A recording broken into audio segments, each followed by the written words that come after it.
Dear students of class 7, हम लोगों ने इन्वायरमेंट के बारे में पहले पार्ट 1 में पढ़ चुका है। आज हम इन्वायरमेंट का पार्ट 2 पढ़ेंगे। हमने पिछले पार्ट में इन्वायरमेंट के कंपोनेंट्स के बारे में पढ़े थे, फिजिकल, एक्वाटिक, बायोटिक, इन सभी के बारे में पढ़ा था और किस प्रकार से पढ़ा था कि धरती पे जो इन्वायरमेंट है वो धरती पे लाइफ को एग्जिट करता है। आज जो कल एक टॉपिक बाकी था मैन मेड इन्वायरमेंट का, तो उसके बाद उसके पहले एक और था इकोसिस्टम। तो आज हम लोग इकोसिस्टम के बारे में पढ़ेंगे और समझेंगे कि यह क्यों इन्वायरमेंट के लिए जरूरी है। जैसे कि मैं एक उदाहरण ले लूं कि मैं आप लोगों को पढ़ा रहा हूं, तो मैं क्या हूं, मैं बायोटिक एग्जाम्पल हूं और जिस चीज से यह वीडियो रिकॉर्डिंग हो रहा है वो एक्वाटिक है, यानी कि नॉन लिविंग है, और आप जिस चीज से इस वीडियो को देखेंगे वो भी एक्वाटिक ही होगा।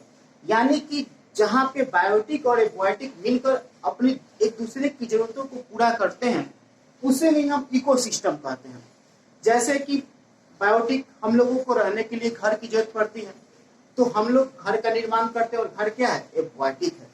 यानी कि कहीं ना कहीं एक्वाटिक और बायोटिक जो है दोनों मिलकर इस धरती पे जीवन को एग्जिट करने में हेल्प करते हैं। उसी को हम लोग इकोसिस्टम के अंतर्गत लेते हैं। कुछ डिफाइन लिखे हमने, देखते हैं उससे। A functional unit of nature encompassing complex interaction between its biotic and aquatic components. Ecosystem क्या है? इकोसिस्टम का यहाँ पे कहने का होता है कि यूनिट ऑफ नेचर जो है जहां पे कॉम्प्लेक्स इंटरेक्शन होता है बिटवीन बायोटिक एंड एक्वाटिक, जहां पे बायोटिक और एक्वाटिक के बीच में जटिल इंटरेक्शन होता है, वहीं पे हमारा इकोसिस्टम का निर्माण होता है। Functional unit of ecology where the living organisms interact with each other of the surrounding environment. Surrounding environment यानी कि हमारे चारों तरफ जो पर्यावरण जो है, जो फंक्शनल यूनिट बनाता है और बनाने के बाद जो इस धरती पर लाइफ एग्जिट हुआ है वह इकोलॉजी को तैयार करता है, वह भी एक इकोसिस्टम ही है। यहाँ पे हम कुछ कंपोनेंट्स ऑफ इकोसिस्टम लिख कर रखे हैं जिसके बारे में हम जानेंगे और ये जानेंगे कि किस प्रकार से हमारे इन्वायरमेंट के लिए जरूरी है। तो कंपोनेंट्स ऑफ इकोसिस्टम जो इसको हम लोगों ने दो भागों में बांट रखा है, एक्वाटिक और बायोटिक। एक्वाटिक यानी कि जिसमें नॉन लिविंग थिंग आते हैं और बायोटिक जिसमें लिविंग थिंग आते हैं। तो एक्वाटिक के कौन कौन से फैक्टर हो सकते हैं? फिजिकल फैक्टर, इनऑर्गेनिक फैक्टर और ऑर्गेनिक फैक्टर। तो सबसे पहले हम बात करते हैं फिजिकल फैक्टर की। तो फिजिकल फैक्टर के भी है, टेम्परेचर है। तो सबसे पहले हम टेम्परेचर के बारे में बात करते हैं। जैसे कि आप देखते हैं कि समर सीजन में टेम्परेचर राइज करता है, विंटर सीजन में टेम्परेचर लो रहता है। तो कहीं ना कहीं तापमान जो है वह भी इस धरती पर लाइफ को एग्जिट करने में हेल्प करता है। तो यह भी एक इकोसिस्टम का फैक्टर हो सकता है। दूसरा है ह्यूमिडिटी। ह्यूमिडिटी की अगर बात करें तो जो एटमोस्फियर में जो नमी होती है, जो वाटर के परसेंटेज जो होते हैं वो ह्यूमिडिटी को बताते हैं, यानी कि नमी को बताते हैं। जैसे कि समर सीजन में अगर आप हवाओं को देखेंगे तो हवाओं को फील करेंगे तो वो बहुत ज्यादा नमी नहीं होती है, वो बहुत ज्यादा गर्म रहती है क्योंकि वातावरण में उस समय पानी की कमी रहती है। अगर वही विंटर सीजन में आप हवाओं को देखें और फील करें तो आपको ठंडी लगेगी क्योंकि उस समय ह्यूमिडिटी बहुत ज्यादा होती है। थर्ड है लाइट। लाइट ही उतना ही जरूरी है इन्वायरमेंट के लिए और हमारे जीवन के लिए भी। सनलाइट जानते ही है कि सनलाइट अगर हम लोग को नहीं मिलेगा तो हम लोग सर्वाइव नहीं कर पाएंगे, या अगर हम लोगों को रात होती है तो हमारा जो इलेक्ट्रिक लाइट है वो भी हमें हेल्प करता है सर्वाइव करने के लिए। यानी कि लाइट भी जो है वो भी एक कंपोनेंट्स ऑफ इकोसिस्टम ही है। अब है एटमॉस्फेरिक प्रेशर। एटमॉस्फेरिक प्रेशर के बारे में अगर मैं बात करूं तो कल मैंने बात किया था कि एटमॉस्फेयर जो है वो भी इन्वायरमेंट के लिए एक अभिन्न हिस्सा है, क्योंकि लिथोस्फीयर, हाइड्रो और एटमॉस्फेयर जहां पे मिलते हैं और मिलने के बाद जिस नैरो जोन का उत्पन्न होता है वो है बायोस्फीयर और वहीं पे लाइफ एग्जिट है। इसलिए एटमॉस्फेयर जो है वह भी आवश्यक है कंपोनेंट्स ऑफ फैक्टर के लिए। इनऑर्गेनिक में मैं चलूं तो वाटर जानते हैं कि बिना पानी के हम लोग जीवन संभव ही नहीं है। अगर पानी हमें नहीं मिले तो हम प्यास के कारण ही बन जाएंगे। और आप जानते हैं कि अगर पानी की बात करें तो फ्रेश वाटर जो है वो बहुत ही कम है, इसलिए हम वाटर के तरफ भी देखना चाहिए, वाटर की सुरक्षा की तरफ भी सोचना चाहिए। Second, oxygen. ऑक्सीजन विदाउट, अगर ऑक्सीजन के बिना अगर कहा जाए कि लिविंग थिंग्स इस धरती पर सर्वाइव कर सके तो पॉसिबल ही नहीं है, क्योंकि ऑक्सीजन हम लोग इनहेल करते हैं, लेते हैं, और CO2 यानी कि कार्बन डाइऑक्साइड एक्सहेल करते हैं। यानी कि ऑक्सीजन हमारे जीवन के लिए बहुत ही ज्यादा आवश्यक है। कार्बन डाइऑक्साइड कार्बन डाइऑक्साइड जो है वो मानते हैं कि हम लोगों के लिए जहरीला गैस है, हम लोग उसको एक्सहेल करते हैं, लेकिन पौधों के लिए तो यही उपयोगी होता है क्योंकि पौधे इसी से अपने सारे कामों को पूरा करते हैं। नाइट्रोजन, नाइट्रोजन भी जरूरी है क्योंकि वो छोटे जीव जंतु, छोटे बैक्टीरिया, फंगस या माइक्रो ऑर्गेनिज्म जो जीव जंतु हैं वो इसी से सर्वाइव करते हैं। ऑर्गेनिक में बात करूं तो प्रोटीन, कार्बोहाइड्रेट और लिपिड्स ये भी कहीं ना कहीं इन्वायरमेंट कंपोनेंट्स ऑफ इकोसिस्टम है। प्रोटीन हमें तो भोजन से प्राप्त होता है या फल फूल से भी प्राप्त हो सकता है जो हमारे लिए एनर्जी का काम करता है। कार्बोहाइड्रेट्स भी तो फल फूल से ही प्राप्त होता है जो हमारे लिए बढ़ने और ग्रोथ अदर चीजों में हेल्प करता है। और लिपिड्स जो होते हैं, जो मिनरल्स, वायल्स या अदर चीज लेने वो लिपिड्स का अंतर्गत आते हैं, यानी कि ये सभी मिलकर एक बायोटिक जो है वो सभी मिलकर बायोटिक के लिए काम करते हैं और बायोटिक को सर्वाइव करने में हेल्प करते हैं। अब देखते हैं हम लोग बायोटिक फैक्टर। बायोटिक फैक्टर में अगर देखा जाए तो ये तीन होते हैं, प्रोड्यूसर, कंज्यूमर्स और डिकम्पोजर्स। प्रोड्यूसर्स आप भी जानते हैं कि जो किसी चीज को निर्माण करता है, बनाता है, यानी कि इसको हम निर्माता कहते हैं। और बायोटिक में मैं अगर प्रोड्यूसर की बात करूं तो ग्रीन प्लांट जो है वो प्रोड्यूसर है।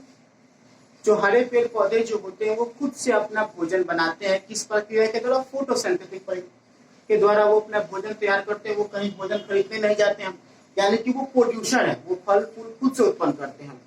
और उनको कंज्यूम कौन करता है? एनिमल्स, ह्यूमन बींग्स, हम लोग उसको कंज्यूम करते हैं। और डिकम्पोजर्स कौन है? डिकम्पोजर्स के अंतर्गत आते हैं माइक्रो ऑर्गेनिज्म। जैसे कि आप देखते हैं कि धरती पे अगर कोई भी चीज को हम छोड़ दें, जैसे कि फल ही है या कोई और चीज है, जब वो सड़ने लगता है, ठीक है, तो माइक्रो ऑर्गेनिज्म जो होते हैं उसे सड़ने में मदद करते हैं और उसे बहुत तेजी से सड़ाते हैं और वो सड़ जाने के बाद धरती के मिट्टी में मिल जाता है, जिससे कि हमारे धरती के उर्वरा शक्ति को वो बढ़ाता है। यानी कि कंपोनेंट्स ऑफ इकोसिस्टम जो है बायोटिक और बायोटिक मिलकर इस धरती पे इन्वायरमेंट का निर्माण करते हैं कि जिससे हम लोग सर्वाइव कर सके और यहाँ पे लाइफ जो है, लिविंग थिंग का लाइफ जो है वो सस्टेन कर सके। अब हम लोग पढ़ेंगे कंपोनेंट्स ऑफ इकोसिस्टम हो गया, तो अब हम लोग पढ़ेंगे कि टाइप्स ऑफ इकोसिस्टम कितने होते हैं, उसके बारे में हम लोग पढ़ेंगे। तो अब हम लोगों को बात करना था टाइप्स ऑफ इकोसिस्टम में। इसके पहले हम लोगों ने कंपोनेंट्स ऑफ इकोसिस्टम के बारे में बात किया था। तो टाइप्स ऑफ इकोसिस्टम देखा जाए तो ये दो होते हैं, terrestrial ecosystem and aquatic ecosystem. Terrestrial ecosystem क्या होता है? टेरेस्ट्रियल इकोसिस्टम जो होता है वो मुख्य रूप से बेस्ड होता है लैंड पे, यानी कि जो भी इकोसिस्टम भूमि पे है वो टेरेस्ट्रियल इकोसिस्टम का अंतर्गत आता है।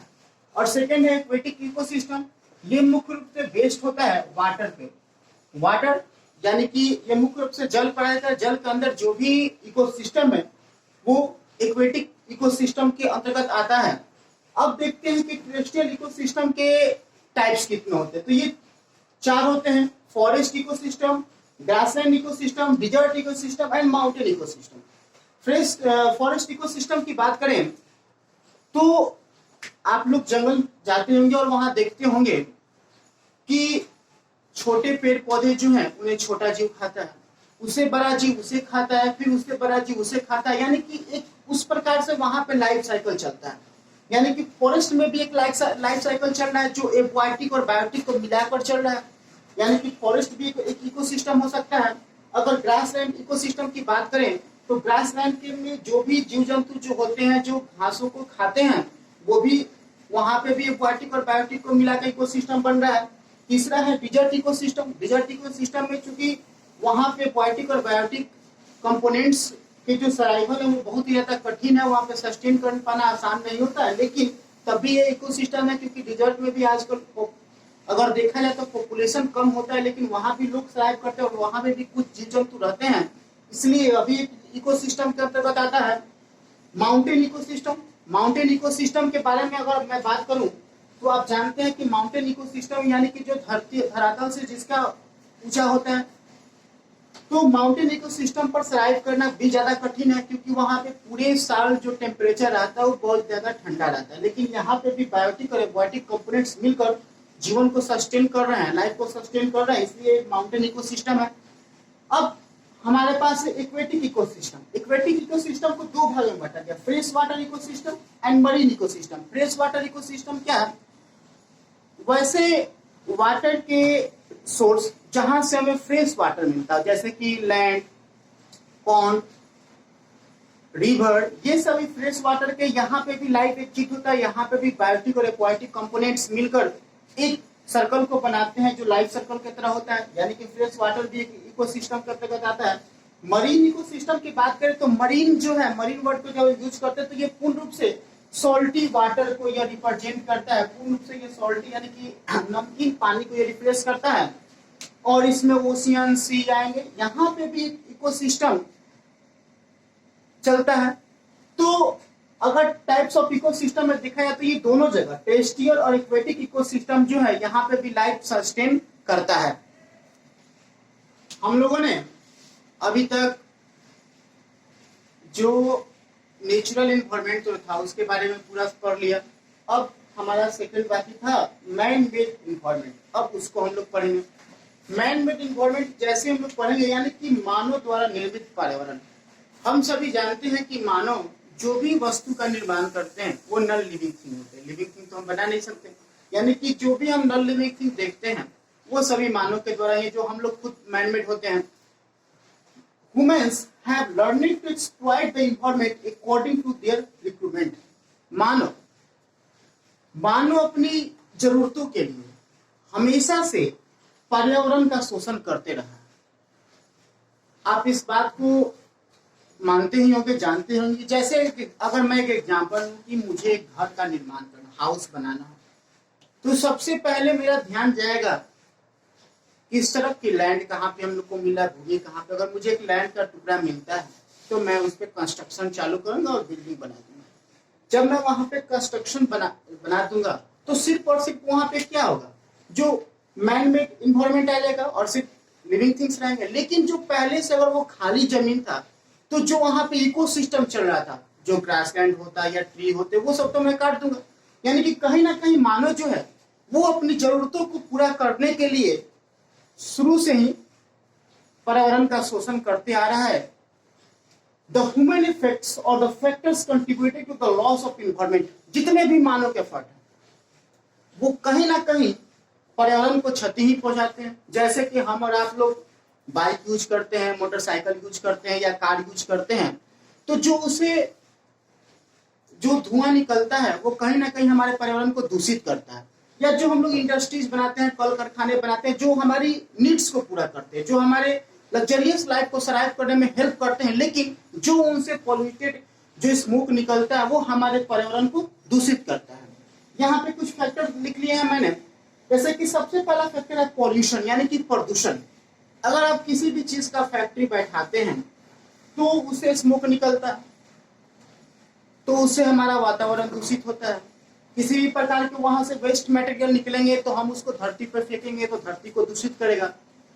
यानी कि हमें कम से कम अब पॉल्यूशन फैलाना है, जिससे कि हमारा धरती जो हो सके वो आने वाले समय में भी ऐसे ही रह सके, कि जिससे जो हमारा फ्यूचर है वो सुरक्षित रह सके। अगर हम ज्यादा अभी शोषण करेंगे धरती का तो आने वाला जो फ्यूचर है उस पर उसका असर पड़ेगा। तो हमें कम से कम धरती को पोल्यूटेट करना है, कम से कम धरती को कम से कम दूषित करें।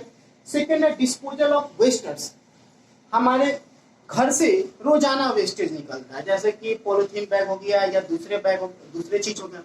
अगर मान लीजिए कि कुछ ऐसे वेस्टेज निकलते जो बायोडिग्रेडेबल हो, यानी कि जिनको हम सड़ा गला सकते हैं, तो वो तो सड़ गल सकते हैं। लेकिन ऐसे जो नॉन बायोडिग्रेडेबल होते हैं, जो नहीं सड़ गलते, जैसे कि कैरी बैग हो गया, तो हम उसको क्या करते हैं कि रोडों पर फेंक देते हैं या उधर उधर नाली उली में डाल देते हैं, जिससे क्या होता है कि हमारा जो इकोसिस्टम है उस पर उसका असर पड़ता है। इसलिए हमें उस पर भी ध्यान देना चाहिए।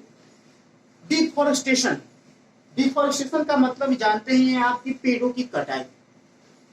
जब जैसे जैसे पॉल्यूशन बढ़ रहा है, जैसे जैसे ह्यूमन बींग्स का पॉल्यूशन बढ़ रहा है, यानी कि जैसे जैसे हमारी आबादी बढ़ रही है, तैसे तैसे पेड़ों की कटाई हो रही है, क्योंकि हमें लैंड की जरूरत पड़ती है, और लैंड की जरूरत पड़ती है तो हम अपने क्षेत्र को बढ़ाते हैं, और जब हम क्षेत्र को बढ़ाते हैं तो हम किधर की तरफ देखते हैं, फॉरेस्ट की तरफ देखते हैं, फॉरेस्ट की कटाई करते हैं और वहां हम बढ़ते जाते हैं। यानी कि हमें इस तरफ भी ध्यान देना चाहिए कि ज्यादा डिफॉरेस्टेशन हो जाएगा तो इन्वायरमेंट में बहुत ज्यादा बदलाव आएगा, और बहुत ज्यादा अगर बदलाव आ जाए तो हमारा जीवन जो है इससे भी समाप्त हो सकता है। वाटर पोल्यूशन, वाटर पोल्यूशन यानी कि जो जल की जो गंदगी जो हम फैला रहे हैं जलों में, जैसे कि कोई इंडस्ट्री है तो वहां से जो वाटर निकलता है तो वो क्या करते हैं कि हम सीधा उसको रिवर में छोड़ देते हैं, जिससे हमारा रिवर पॉल्यूटेड हो जाता है। जैसे कि गंगा नदी की बात करें तो भारत का एक स्कैटर्ड रिवर है, लेकिन वो पूर्ण रूप से दूषित हो चुका है। तो इसलिए हमें वाटर पोल्यूशन के बारे में भी देखना है, यानी कि हम कह सकते हैं कि मैन मेड जो इन्वायरमेंट जो है कहीं ना कहीं इन्वायरमेंट को वो दूषित कर रहा है, यानी कि हमें इस पर ध्यान देना चाहिए और कम से कम ऐसे चीजों का यूज करना चाहिए जो इन्वायरमेंट को दूषित ना करे। Thanks for watching.